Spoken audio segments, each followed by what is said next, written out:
مجھ بیوہ نے بڑی مشکل سے ذاکر کو پالا پوسا اور پڑھایا لکھایا۔ بالآخر دکھوں کے دن تمام ہو گئے اور میرا ذاکر پڑھ لے کر نوکری پر لگ گیا۔ میں بہت خوش تھی کہ میرے محنتی بچے کی محنت رنگ لے آئی، ورنہ آج کے زمانے میں اگر سفارش نہ ہو تو اچھے اچھوں کو ملازمت نہیں ملتی۔ بیچارے لائق لڑکے ہاتھ میں ڈگریاں لیے دفتر دفتر مارے پھرتے ہیں۔ بیگوی کے بعد بے شک قسمت نے مجھے پرمشقت اور بہت صبر آزما دن دکھائے تھے، لیکن یہ دن نہیں دیکھنا پڑا کہ میرا ذاکر تلاش روزگار میں سرگرداں دھکے کھاتا پھرتا۔ اللہ نے ایک بے نوا ماں کی سن لی اور بہت جلد لخت جگر کی ترقی بھی ہو گئی۔ گھر اپنا تھا، اب ہم آسودہ حال بھی ہو گئے تھے۔ اولاد جوان ہو تو اس کے گھر بسانے کی فکر بھی ہوتی ہے، لیکن میں ایسی ماں تھی کہ جسے حالات نے فرصت ہی نہ دی کہ میں میل جول بڑھا پاتی اور اپنے لائق بیٹے کے شانہ شان کوئی لڑکی ڈھونڈ لیتی۔ رشتہ داروں میں ذاکر کی جوڑ کی کوئی لڑکی نہ تھی۔ اس فکر میں غلطاں رہنے لگی کہ کب اور کیسے لڑکی ملے گی۔ ایک روز دور کی خالہ آئی، میں نے اپنی مشکل کا تذکرہ کیا تو کہنے لگی، بیٹی ایک رشتہ ہے میری نظر میں، اگر تم چاہو تو دیکھ لو۔ میں پتہ بتائے دیتی ہوں۔ اگلا دن اتوار تھا، ذاکر کی چھٹی تھی۔ میں نے اس سے کہا، نہا دھو کر تیار ہو جانا، شام کو ایک جگہ جانا ہے۔ خیریت تو ہے امی؟ کہاں جانا ہے؟ ارے بھائی بس جانا ہے کہیں، 4 بجے چلیں گے۔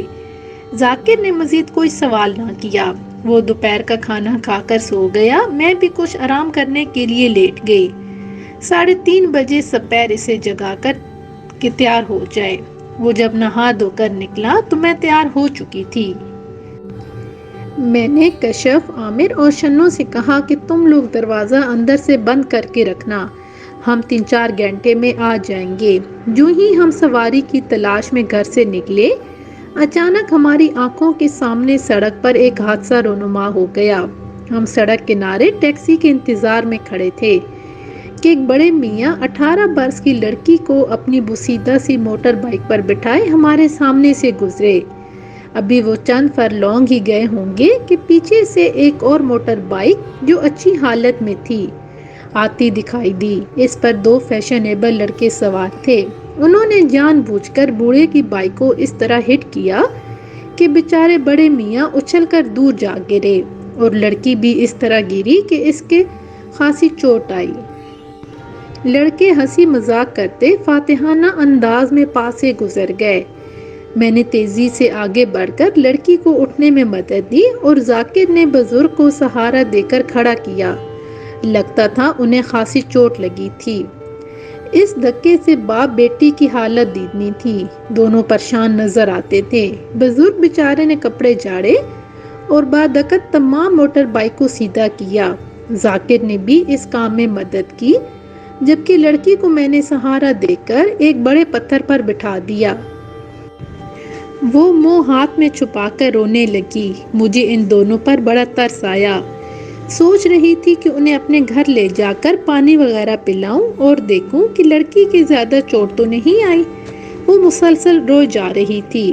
ابھی ہم ان کے بارے سوچ رہے تھے کہ کیا کرنا چاہیے، دیکھا کہ وہی بدقماش لڑکے گھوم کر دوبارہ آ گئے اور انہیں دیکھ کر آواز کسنے لگے۔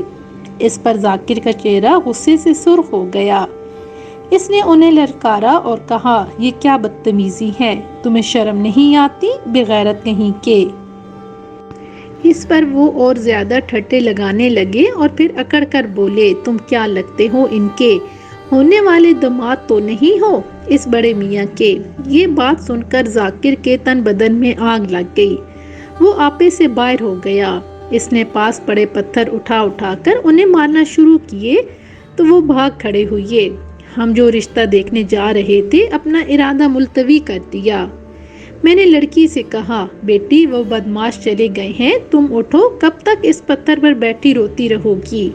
آؤ میرے گھر چلو، پانی وغیرہ پی لو، وہ دیکھو سامنے ہی میرا گھر ہے۔ بزرگ سے بھی ذاکر نے یہی بات کہی، کیونکہ دونوں ہی اس ناگہانی حادثے سے حواس باختہ تھے۔ انہوں نے ہماری بات مان لی۔ ذاکر نے بزرگ کی بائیک تھام لی اور انہیں گھر لے آیا۔ لڑکی کو میں نے اپنے کمرے میں بٹھایا۔ کشف نے اس کا برقع اور ہاتھ پاؤں مٹی مٹی دیکھے تو کہا، برقع اتار کر مجھے دے دو، میں جھاڑ کر استری کیے دیتی ہوں۔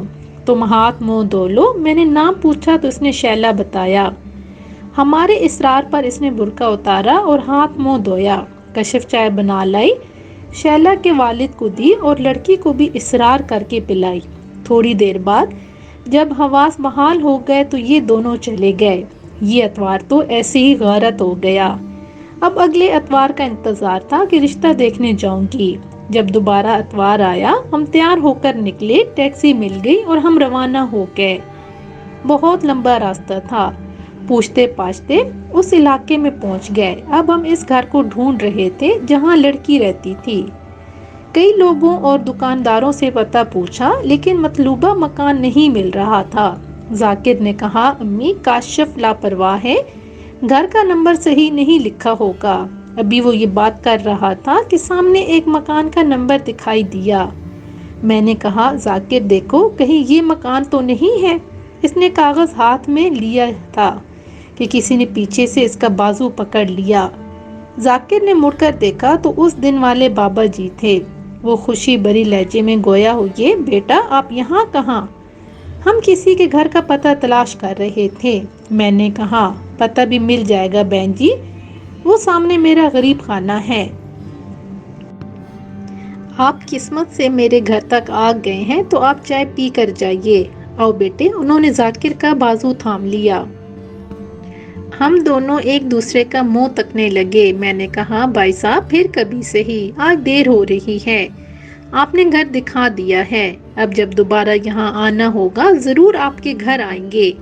لیکن وہ بزرگ نہ ماننے، بہت اصرار کرنے لگے۔ ان کے محبت بھرے اصرار کو دیکھ کر میں نے ذاکر سے کہا، چلو 2 منٹ ان کی طرف ہو لیتے ہیں، بہت اصرار کر رہے ہیں، بری بات ہے۔ وہ مجبور ہو کر ان کے ہمراہ ہو لیا اور ہم مطلوبہ مکان کی بجائے ان کے گھر چلے گئے۔ بڑے میاں خوشی سے نہال ہو رہے تھے، بیوی کو آوازیں دینے لگے، بھائی شیلا کی اماں کدھر ہو، ادھر آؤ، دیکھو کون آیا ہے۔ وہ ہماری آؤ بھگت لگ گئے تھے۔ بیٹھک کی دیواروں سے چونا اکھڑ رہا ہوا تھا۔ اس بسیدہ گھر کو سفیدی کیے لگتا تھا کئی برس گزر چکے تھے۔ گھر چھوٹا سا مگر صاف ستھرا تھا۔ مجھے بغور گھر کا جائزہ لیتے دیکھ کر بولے، اللہ کا لاکھ لاکھ شکر ہے کہ یہ میرا ذاتی مکان ہے۔ جب ریٹائرمنٹ کے بعد پیسہ ملا تو بنوا لیا تھا، پلاٹ سستے داموں خرید کر ڈال دیا تھا، تب یہاں آبادی نہیں تھی، اب تو ہر طرف آبادی ہی آبادی ہے۔ ایسا کہتے ہوئے انہوں نے بھرپور اطمینان کا سانس لیا، جیسے ان کے پاس یہ چھوٹا مکان نہیں کوئی بنگلہ ہو۔ فرنیچر بے رونق تھا، جس پر پالش برائے نام رہ گئی تھی، بہت پرانے وقتوں کا لگ رہا تھا۔ 2 کرسیاں، 1 صوفہ اور 2 میزیں، پردے بھی بوسیدہ رنگ تھے، لیکن بڑے میاں کا چہرہ بڑا پرسکون اور حشاش بشاش تھا، جیسے کہہ رہے ہوں کہ اللہ کا دیا سب کچھ ہے میرے پاس، کسی شے کی کمی نہیں۔ ان کے پرسکون چہرے کو دیکھ کر میں نے سوچا کہ غربت کا دور تو میں نے بھی دیکھا ہے، لیکن اس شخص کی کیا بات ہے، ہمارے رات دن پریشانی میں کٹتے تھے، اور یہ ہے کہ ذرا سا بھی اپنی کم مائگی کا احساس نہیں ہے۔ 5 مرلے کا مکان تھا اور 8 ان کے بچے تھے۔ بڑے بیٹی کی شادی ہو چکی تھی، ایک کمرہ بہو اور بیٹے کے پاس تھا جن کے 3 بچے تھے۔ مکان کے کونے پر دکان بنا لی تھی، بیٹا کریانے کی دکان چلاتا تھا، ایک بیٹی بیاہ دی تھی، وہ اپنے گھر میں رہتی تھی۔ اس کے بعد شیلا تھی، میٹرک کر چکی تھی اور کوئی ڈپلومہ کر رہی تھی تاکہ نوکری کے قابل ہو جائے تو ماں باپ کا مالی طور پر ہاتھ بٹا سکے۔ شیلا کی ماں کے باقی بچے زیر تعلیم تھے۔ ان کی بیوی آئی، میاں جی نے بتایا کہ یہ وہ لوگ ہیں جن کا میں نے تم سے ذکر کیا تھا، یہ بہت اعلیٰ اخلاق کے لوگ ہیں۔ اس روز ہماری دستگیری کی، دلاسا دیا، گھر لے گئے، بڑی تواضع کی۔ وہ صاحب بیگم کے سامنے ہمیں بہت عظیم ثابت کرنے کی کوشش کر رہے تھے، خود دبلے پتلے، مگر بیگم صاحبہ کافی فربہ اندام تھیں، سیدھی سادی خاتون لگ رہی تھیں۔ اتنے میں شیلا چائے کی ٹرے لے کے آ گئیں۔ بڑے میاں خود غریب لیکن دل کے غنی تھے، ہمارے لیے کافی چیزیں منگوا لی تھی، سموسے، پکوڑے، بسکٹ، دہی بڑے، شامی کباب، چائے غرض جو کہ ان کی سمجھ میں آیا بیٹے کو آرڈر دے آئے تھے۔ ہم ان کی اس مہمان نوازی پر حیران رہ گئے، کئی بار کہا کہ اب جانے دیجیے، کافی دیر ہو گئی ہے، ہمیں یہیں کہیں جانا تھا، گھر نہیں مل رہا تھا۔ بڑی دیر سے بھٹک رہے تھے کہ آپ سے سامنا ہو گیا، کہنے لگے سامنا ہو گیا، بہت اچھا ہوا، یہ میری دعا کا نتیجہ ہے کہ آپ یہاں آئے، ورنہ آپ سے دوبارہ ملنے کی جو میری تمنا تھی وہ شاید حسرت رہ جاتی۔ غرض 2 منٹ کے لیے ہم آئے لیکن 2 گھنٹے بیٹھے، وقت گزرنے کا پتہ ہی نہیں چلا۔ انہوں نے اپنے بچوں سے ملوایا، شیلا کے بارے میں بتایا کہ اس دن اسے پڑھائی کے لیے ٹیوشن سینٹر لے جا رہا تھا کہ ان بدمعاشوں نے پیچھا لے لیا، بالآخر ٹکر مار کر ہی ٹلے۔ آپ لوگ مداخلت نہ کرتے تو جانے کہاں تک پیچھا کرتے، میں ناتواں آدمی بچی کے ساتھ تھا، کیا کرتا۔ بہرحال مغرب ہونے سے ذرا پہلے ہم نے ان سے اجازت چاہی، آج پھر اس گھر میں جانا رہ گیا جہاں جانے کے ارادے سے نکلے تھے، لیکن اس شخص سے اتفاقیہ ملاقات بے ثمر نہ رہی۔ اس روز حادثے کے سبب شیلا سڑک پر گری تھی، رنگ روپ اڑ گیا تھا اور چہرہ صدمے سے ہونک تھا، لیکن آج اسے اس کے گھر میں دیکھا تو اس کا چہرہ اس روز کے مقابلے کہیں زیادہ اجلا اجلا، نکھرا نکھرا اور حسین نظر آیا۔ لڑکی پاکیزہ خیال اور معصوم تھی، کیونکہ چہرے پر معصومیت کا نور تھا، مجھے بہت اچھی لگی۔ کئی دن تک سوچتی رہی اس بارے میں کس سے مشورہ لوں، کیونکہ یہ بالکل اجنبی لوگ تھے، لہٰذا ارادہ کر کے بدل لیتی تھی۔ اس طرح 2 ہفتے گزر گئے، تبھی خالہ آ گئی، پوچھا کہ تمہیں جو پتہ دیا تھا کیا تم لڑکی دیکھنے گئی تھی؟ میں نے بتایا 2 بار گھر سے نکلی، مگر کچھ ایسی اڑچن آ گئی کہ جا نہ سکی، شاید اللہ کو منظور نہیں ہے۔ خالہ نے کہا، ارے بھائی کیوں وہمی ہو رہی ہو، چلو آج میرے ساتھ، میں تمہیں خود لے چلتی ہوں۔ وہ اپنے بیٹے کے ہمراہ گاڑی میں آئی تھی، زبردستی مجھے تیار کر کے لے گئی۔ لڑکی والوں کا گھر بہت کشادہ اور شاندار تھا، مگر یہ دل کے چھوٹے نظر آتے تھے، استقبال میں بھی بغل سے کام لے رہے تھے۔ خاطر تواضع کی تو صحیح، مگر نظر آ رہا تھا کہ عورتیں سست اور قائل ہیں۔ لڑکی دیکھی، ننگے سر، سلام نہ دعا، آ کر بیٹھ گئی اور پاگلوں کی طرح بے سر پیر کی باتیں کرتی رہی۔ صورت شکل بھی واجبی تھی، اگر سلیقہ نظر آتا تو بھی صورت کو اہمیت نہ دیتی، مگر گھر میں سلیقہ نظر نہ آیا اور نہ گھر والوں میں رکھ رکھاؤ۔ بچے ادھم مچاتے ادھر سے ادھر بھاگ رہے تھے اور صحن میں اتنا شور مچا رہے تھے کہ سر چکرانے لگا۔ کیا یہی گھر ملا ہے تمہیں میرے بیٹے کے واسطے؟ میں نے خالہ کے کان میں آہستگی سے کہا، چلو اٹھو، یہ لوگ میرے جی کو نہیں بھائے۔ خالہ بیچاری قدرے حیران دکھائی دے رہی تھیں۔ وہاں سے ہم نکلے تو دفتن مجھے بابا جی کا مکان سامنے دکھائی دیا، وہ اپنے مکان کے سامنے کھڑے تھے۔ میں نے خالہ سے کہا، ذرا ان کے گھر بھی چلو، سامنے والے مکان میں، یہاں میں نے لڑکی دیکھی تھی، تمہیں دکھاتی ہوں، تم سے مشورہ لینا ہے۔ خالہ کو لے کر میں شیلا کے گھر میں گھس گئی۔ اس کے والد کا نام نواز تھا اور ان کی بیوی مریم، جو مجھے دیکھتے ہی کھل گئیں، خوشی سے نہال ہو گئیں، پھر خاطر تواضع کے لیے بھاگ دوڑنے لگی۔ نواز بھی گھر آ گئے، میری خالہ زاد کو بیٹھک میں بٹھا دیا۔ ان کی بیوی ہمیں اپنے کمرے میں لے آئیں، اس بار پہلے سے زیادہ اپنائیت سے ملی کہ جی خوش ہو گیا۔ سوچا لو ذرا سی نیکی کام آ گئی، اب ذاکر کے لیے لڑکی ڈھونڈنے میں زیادہ بھاگ دوڑ نہیں کرنی پڑے گی، بس یہ شیلا ٹھیک رہے گی۔ خالہ سے کہا، یہ لڑکی کیسی ہے؟ بولی، اچھی ہے، گھر چل کر بات کرتے ہیں۔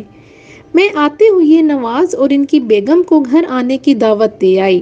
خالہ نے راستے میں اپنی رائے دی کہ اچھی ہے یہ لڑکی، بالکل ٹھیک رہے گی ذاکر کے لیے، یہ لوگ مجھے پسند آئے ہیں، بس یہی بات پکی کر لینا، وہ اسی علاقے میں رہتی تھیں۔ کہنے لگی، اس گھرانے کے بارے خود چھان بین کر لوں گی، پاس پڑوس سے پتہ کیا، رپورٹ صحیح ملی تو ہم نے شیلا کا ہاتھ ان کے باپ سے مانگ لیا اور انہوں نے ہمیں رشتہ دے دیا۔ یوں ایک چھوٹے سے واقعے کی وجہ سے حساسی طور پر اللہ نے ہمیں ان لوگوں سے ملا دیا اور شیلا میری بہو بن کر ہمارے گھر آ گئی۔ سچ کہتی ہوں میری بہو اتنی اچھی ہے کہ چراغ لے کر ڈھونڈوں تو نہیں ملے گی کسی کو ایسی بہو۔